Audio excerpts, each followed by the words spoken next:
Need to see you in the conference room. The text from Derek Wilkins appeared on my phone without any context or greeting.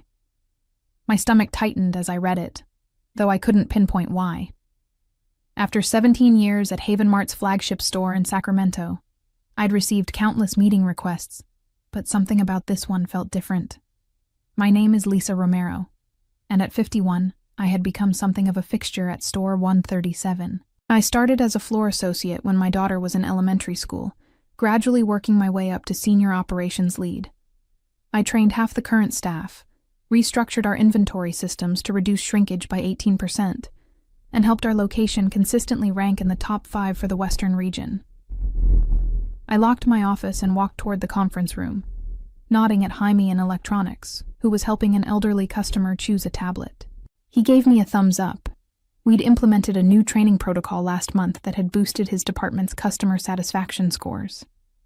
The conference room door was closed, which was unusual for our open-door culture. When I entered, Derek was standing near the window, his arms crossed. Beside him sat Patricia from Human Resources, her expression carefully neutral. A folder lay on the table between them. "Take a seat, Lisa," Derek said without looking at me. At 36, he'd been our general manager for just under 2 years, brought in as part of the company's Fresh Perspective initiative. I sat down, folding my hands in my lap. "Is everything okay?" Derek finally turned toward me, his face a mask of corporate detachment. "After reviewing our organizational structure, we've determined that your position is no longer aligned with our business needs." Patricia slid the folder toward me. "Your salary is too high for your contribution. We're letting you go." I blinked, trying to process the words. "I don't understand. My last performance review was exemplary." "The decision has been made," Derek said flatly. "Your email access has already been revoked. Patricia will walk you through the exit paperwork." The conference room suddenly felt too small, too warm. 17 years of dedication, of coming in early and staying late, of missing family dinners to handle inventory crises, reduced to a dismissive conversation that lasted less than 5 minutes. Yet, as I looked at Derek's face, not quite meeting my eyes, his fingers tapping nervously against his arm, I felt an unexpected calm settle over me. There was something he didn't know, something that transformed this moment from tragedy to irony. I simply smiled, signed the exit form Patricia pushed toward me, and said, "Thank you for the experience." Then I walked out, leaving Derek visibly relieved that I hadn't caused a scene. He had no idea what Monday would bring. 2 weeks earlier, I had received an email from Vanessa Torres, the Vice President of Regional Operations. "We'd like to discuss your future with Haven Mart," it read. I assumed it was about the inventory management system I'd developed, which had been implemented in several stores across the state. When I arrived at the corporate headquarters in San Francisco, I was surprised to find not just Vanessa, but also Jeremy Phillips, the Chief Operations Officer, waiting for me. "Lisa," Vanessa began, "we've been watching your work for some time. The efficiency initiatives you've spearheaded at store number 137 have caught our attention." Jeremy nodded. "Particularly impressive is how you've managed to train and retain staff in an industry known for high turnover. Your location has the lowest attrition rate in the entire Western Division. I'd never thought of my work as particularly remarkable. I simply did what seemed logical: treat people with respect, identify inefficiencies, and implement practical solutions. We're restructuring our regional leadership," Vanessa continued, "and we need someone who understands both the operational and human elements of our business. Someone who can transform our other locations the way you've helped transform store number 137. We'd like to offer you the position of regional director," Jeremy said, sliding a folder across the table. "You would oversee all 15 locations in Northern California, including Sacramento." I opened the folder, scanning the job description and the salary figure, nearly double what I was currently making. My hand trembled slightly as I flipped through the pages. "This would mean supervising all current general managers in the region," Vanessa added, "including Derek Wilkins." I looked up, meeting her eyes. There was a knowing look there, an unspoken acknowledgement. Derek's reputation for taking credit for others' work and pushing out experienced staff had not gone unnoticed. "We've seen how he operates," Jeremy said quietly. "And we've seen how you operate. The contrast is illuminating." I thought about my team at store number 137, how we'd weathered inventory crises, holiday rushes, and the chaos of the pandemic together. I thought about the young associates I'd mentored who now held management positions throughout the company. "When would you need an answer?" I asked. "Take the weekend," Vanessa replied. "But we'd like you to start as soon as possible. The regional office is here in San Francisco, but you'd be traveling to all locations regularly." I drove back to Sacramento that evening, the offer letter tucked safely in my bag, a mixture of pride and vindication warming my chest. After 17 years of quietly driving results while others took the spotlight, my work had finally been recognized by the people who mattered. I called my daughter that night and told her about the offer. "Take it, Mom," she said immediately. "It's about time." The following Monday, I accepted the regional director position, asking for a 2-week transition period to wrap up projects at store Burger 137. Vanessa agreed, emphasizing the confidential nature of the appointment until the official announcement. "We'll announce it company-wide next Friday," she said. "Until then, proceed as normal." So I did. I continued my daily routines, meeting with department heads, addressing inventory discrepancies, and mentoring newer team members. I even helped Derek prepare for his quarterly presentation to the board, staying late to ensure his numbers were accurate and his proposals solid. During this time, I noticed Derek watching me with increasing suspicion. Twice, I caught him reviewing printouts of my email correspondence with vendors. Once, he questioned Julia from accounts about purchase orders I'd approved. "He's looking for something to use against you," Julia whispered during our lunch break.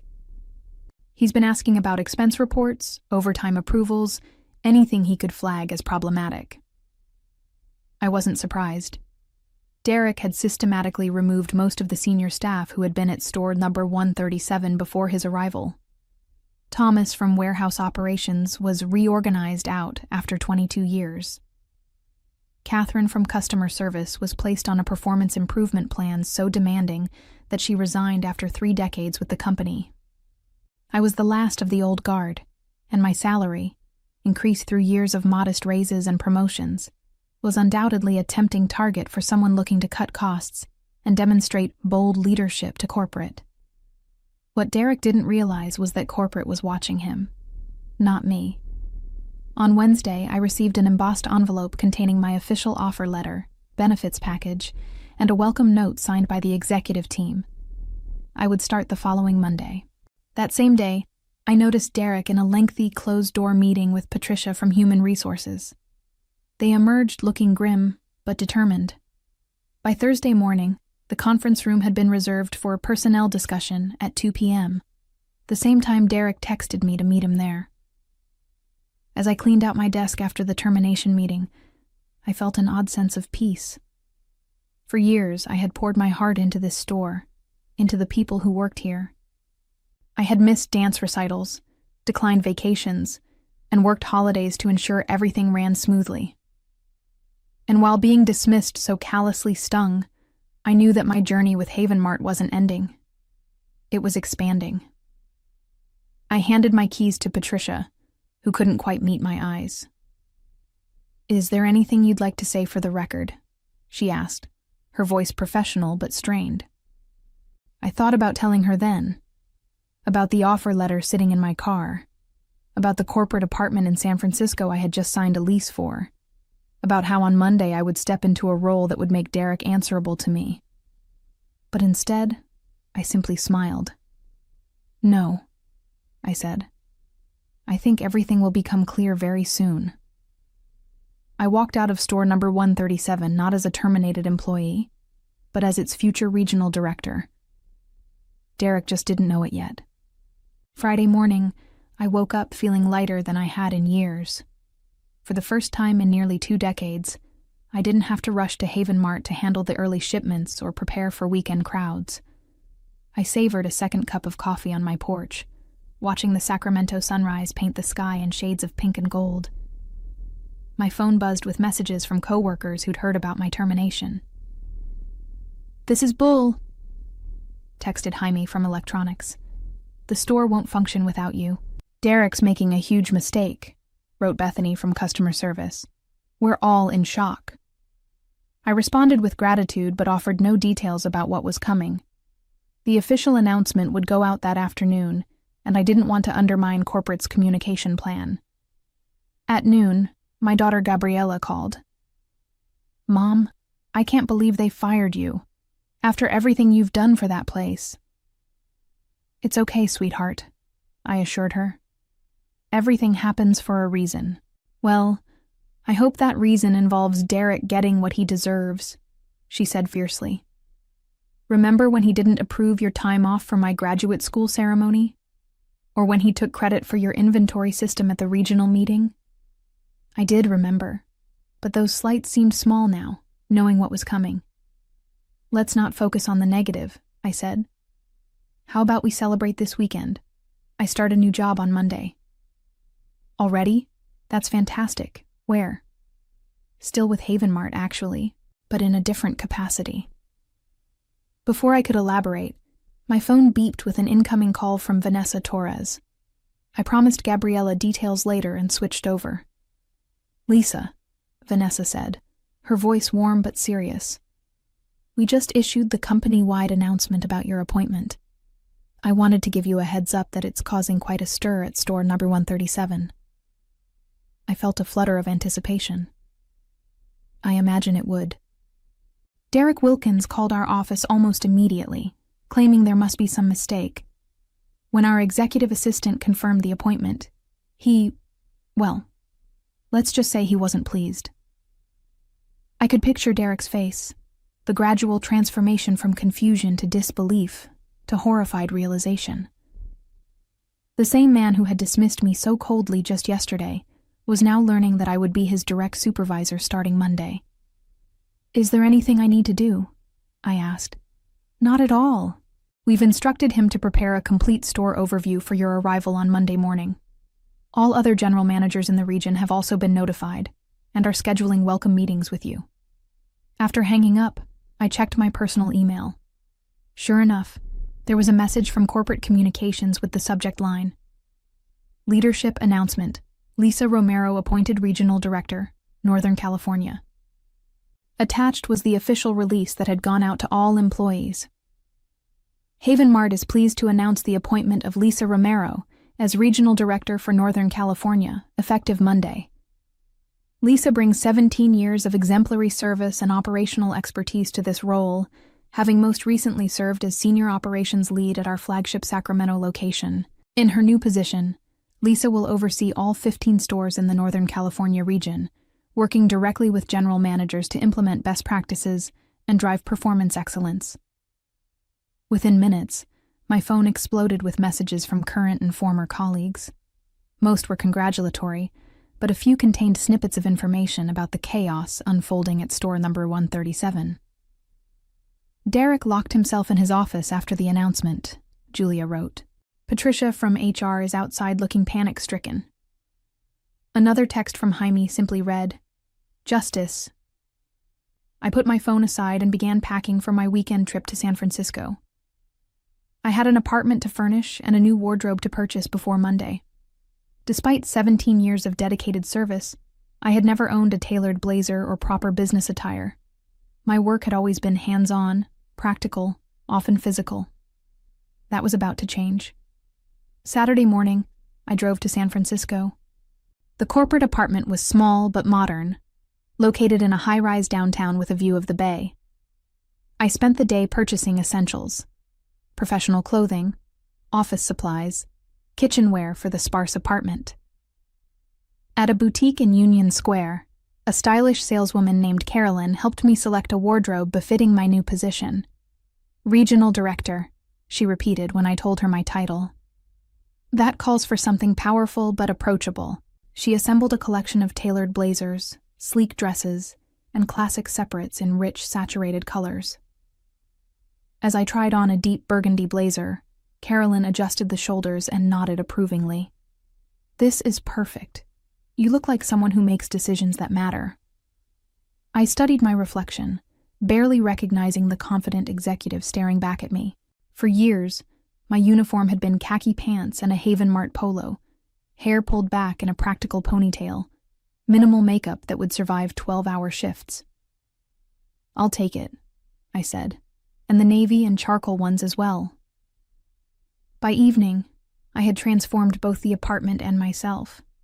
I sat at the small dining table, reviewing the regional performance reports Vanessa had sent over.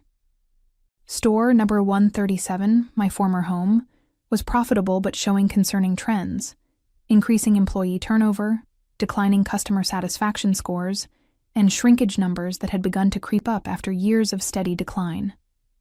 These were clear indicators of Derek's leadership style: pressure without support, expectations without resources, demands without recognition. My phone rang, a Sacramento number I didn't recognize. "Lisa Romero," I answered. "Lisa, it's Patricia Jenkins from Human Resources at Store 137.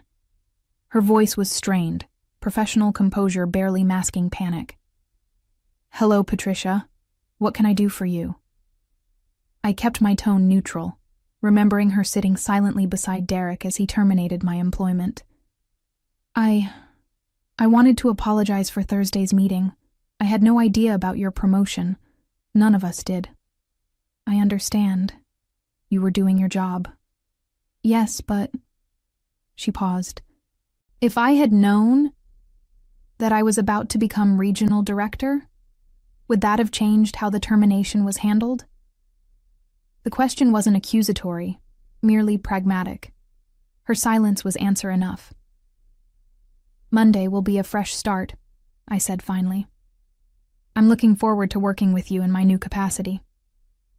"Of course," she replied quickly. "Derek has called an emergency leadership meeting for Sunday to prepare for your arrival. He's quite concerned about making a good impression." I smiled to myself, imagining Derek frantically attempting to rewrite the narrative of our professional relationship, coaching the team on what to say and what to hide. "There's no need for special preparation," I assured her. "I know store number 137 better than anyone. My goal isn't to catch people off guard, but to help every location succeed." After hanging up, I received a text from another unknown number. "This is Derek Wilkins. Can we meet before Monday to discuss the transition?" I considered my response carefully. Part of me wanted to ignore the message, to let him stew in anxiety until our official meeting. But that wasn't the leader I intended to be. "Good evening, Derek," I typed. "All general managers will have one-on-one meetings with me during my first week. I've reserved Monday 9 a.m. for store number 137, as noted in the calendar invitation from regional operations. Please prepare the quarterly performance overview, staffing assessments, and loss prevention reports. See you then." Professional, clear, direct. No trace of resentment or triumph, despite the sweet vindication coursing through me. I put my phone away and returned to the reports. Success would be my revenge. Not just personal success, but creating an environment where every employee had the opportunity to thrive, something Derek had systematically dismantled during his tenure. Monday would be about more than just seeing Derek's face when I walked in as his new boss. It would be about beginning the process of rebuilding what he had broken. Sunday evening, I received a call from Vanessa. "How are you feeling about tomorrow?" she asked. "Prepared," I answered honestly. "I've reviewed all the regional data and identified key areas for improvement at each location." "That's why we hired you," she said with approval. "But I'm more curious about how you're feeling about store number 137 specifically, about facing Derek." I considered the question. Throughout the weekend, colleagues had been feeding me information about the frantic atmosphere at the store. Derek calling in team leads for emergency meetings, ordering a deep clean of the facility, even attempting to retroactively document decisions that had led to my termination. "I'm not approaching tomorrow as personal," I said finally. Derek made business decisions he thought were in his best interest. Now I'll make business decisions in the best interest of Haven Mart and its employees. Professionally answered, Vanessa noted. But off the record? It must feel pretty satisfying. I allowed myself a small smile. I won't deny there's a certain poetic justice to the situation. After we hung up, I laid out my outfit for the morning. The burgundy blazer, a cream silk blouse, tailored black pants, and leather heels that added 2 inches to my height. Professional armor for a pivotal day. My phone buzzed with a text from Gabriella. "Knock 'em dead tomorrow, Mom. So proud of you." I slept soundly that night, more at peace than I had been in years. Monday morning arrived with fog hanging over San Francisco Bay. I dressed carefully, applied subtle makeup, and styled my hair in a sleek bob rather than my usual practical ponytail. The woman in the mirror looked confident, authoritative, ready to lead. The drive to Sacramento took longer than expected due to traffic, but I still arrived at store number 137 10 minutes before our scheduled meeting. I parked in the visitor section rather than my old spot, gathering my leather portfolio and taking a deep breath before exiting the car. As I walked toward the entrance, I noticed several employees watching through the windows, some whispering to each other, others outright staring. Word of my arrival had clearly spread. Jaime was stationed by the door, his eyes widening as he took in my transformation. "Wow, Lisa. Ms. Romero. You look amazing." "Thank you, Jaime. How are things inside?" He grinned. Tense. Derek's been in the conference room for an hour already. Patricia's stress-eating donuts in the break room. I nodded, maintaining my professional composure despite the amusement bubbling inside me. "I'll head straight there, then." The store looked different somehow. Not physically changed, but altered by my new perspective. For 17 years, this had been my world, my responsibility. Now it was just one of 15 locations under my supervision.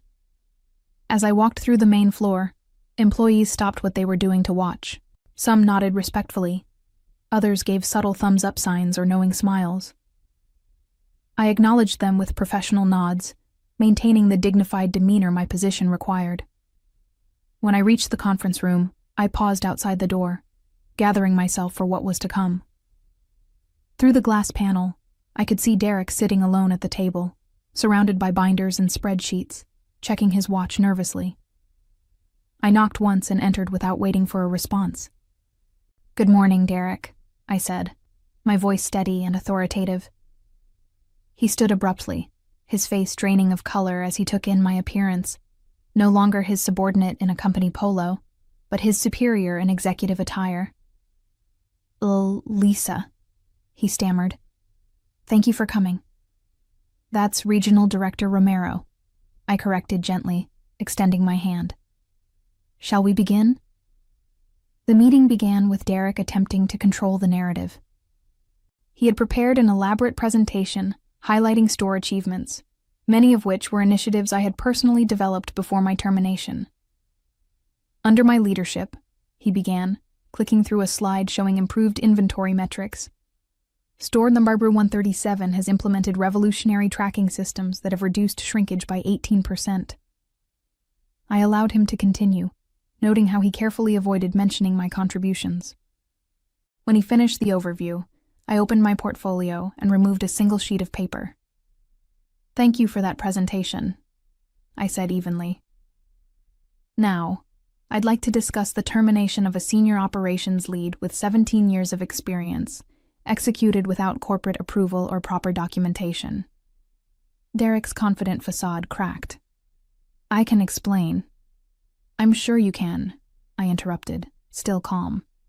"But first, I'd like you to explain these numbers." I pushed a report across the table. Turnover rates at store number 137 under his management, showing a dramatic increase in departures among experienced staff. "We've been restructuring," he said weakly. "Restructuring typically doesn't result in losing your most knowledgeable employees right before holiday season." I removed another document. "Or in customer satisfaction scores dropping 15 points in 18 months. Derek's eyes darted to the door as if considering escape. "Let me be direct," I continued. Havenmart values leadership that builds rather than dismantles, that nurtures talent rather than discarding it when it becomes inconvenient or threatens one's authority. I closed my portfolio. You have two choices, Derek. You can submit your resignation, effective immediately, with standard severance, or you can commit to a comprehensive performance improvement plan under my direct supervision, with weekly evaluations and clear benchmarks for progress. The irony wasn't lost on either of us. I was offering him the same ultimatum often used to push out experienced employees. Derek swallowed hard. I'd like to explore the improvement plan option. I nodded, revealing nothing of the satisfaction I felt. Then we have a lot of work to do. Let's begin with how you plan to rebuild the team you've systematically dismantled. Over the next month, I divided my time between all 15 Northern California locations, but paid special attention to store number 137. Derek, now under intense scrutiny, struggled to adapt to a leadership style that valued transparency and collaboration over authority and control. During our weekly one-on-one meetings, I addressed every aspect of his management approach. Your team doesn't trust you, I told him candidly. Trust is earned through consistency, honesty, and genuine support, not fear. Derek nodded stiffly, unable to meet my eyes. I understand. Do you? Because understanding requires empathy, Derek. It means recognizing that every associate, regardless of their position, contributes value to this organization. I implemented changes that directly countered his previous approaches. We rehired Thomas from warehouse operations, bringing back his 22 years of expertise. Catherine from customer service returned as a trainer for new associates. Most importantly, I established anonymous feedback channels so staff could report concerns without fear of retaliation. Throughout this process, I maintained absolute professionalism. I never mentioned our previous history, never alluded to his role in my termination, never allowed personal satisfaction to influence business decisions. By the 6th week, Derek requested another private meeting. I'd like to tender my resignation, he said, sliding an envelope across the desk. I've been offered a position with another company. I accepted the envelope without opening it. I wish you success in your new role. That's it? He asked, seeming almost disappointed by my measured response. Did you expect something more dramatic? I asked, allowing myself the smallest smile. He shook his head, a flush creeping up his neck. No, thank you for the opportunity to improve, even if I didn't ultimately succeed. Growth isn't linear, Derek. Perhaps this experience will inform your approach to leadership in the future. As he left my office, his shoulders slumped in defeat. I felt no triumph, only the quiet satisfaction of a system rebalancing itself. The next day, I recommended Jaime from electronics for the interim general manager position. His empathetic leadership style and operational knowledge made him the perfect candidate to heal the fractured culture Derek had created. Are you sure I'm ready? Jaime asked when I presented the opportunity. I've been watching you for years, I told him. You lead by example, listen before deciding, and put people before profits while still delivering results. That's exactly what store number 137 needs right now. 2 months into my role as regional director, all 15 Northern California locations showed improvements in key metrics. But the most satisfying transformation was at store number 137, where employee morale had rebounded dramatically, taking customer satisfaction scores along with it. I never needed Derek to admit he was wrong. The results spoke for themselves. As I sat in my office overlooking San Francisco Bay, I reflected on the journey that had brought me here. 17 years of dedication, 1 afternoon of dismissal, and now a position where I could ensure others wouldn't face the same treatment. The best revenge wasn't seeing Derek's face when I walked in as his boss. It was creating an environment where talent was nurtured, experience was valued, and leadership meant service rather than power. That was a victory worth savoring.